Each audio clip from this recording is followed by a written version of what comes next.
Prestige, automobile et collection, roulez élégance avec Crooner. Bonjour, Adrien Malbosc, rédacteur en chef adjoint d'Auto-Rétro et Rétroviseur pour Crooner. Adrien Malbosc, nous sommes dans le plus grand salon français rétromobile de l'automobile ancienne. Comment se renouvelle le public de l'automobile ancienne ? Le public de l'automobile ancienne, il se renouvelle naturellement. C'est-à-dire qu'on a tous envie des voitures qui nous ont fait rêver quand on était petit ou quand on était adolescent. Et il se trouve que les vingtenaires, les trentenaires, etc.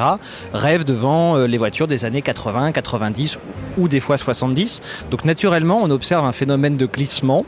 Il y a toujours les anciens, mais parallèlement à ça, on voit toute une nouvelle génération, dont je fais partie, qui s'intéresse aux véhicules de leur enfance. Et après, ça fait boule de neige et on s'intéresse aux véhicules de plus en plus anciens. On voit d'ailleurs beaucoup de gens qui s'intéressent aux véhicules d'avant-guerre alors qu'ils ont moins de 30 ou 35 ans. Donc en fait, ça se renouvelle assez naturellement. Comment vous pourriez expliquer cette passion qui me semble grandissante pour l'automobile à moteur thermique ? Je pense que c'est plusieurs facteurs. Déjà, il y a un amour des temps passés. Il y a quelque chose qui est rassurant. On voit la conception de beauté a beaucoup évolué durant ces dernières décennies. Et quand on voit une voiture des années 50-60, même si on n'aime pas l'automobile, on ne peut que tomber amoureux ou au moins trouver ça joli. Ensuite, je pense que naturellement, les gens ont besoin de rêver, ont besoin de se faire plaisir aussi également. Et du coup, tout ça mis bout à bout, ça fait que l'automobile ancienne reste entre guillemets une valeur sûre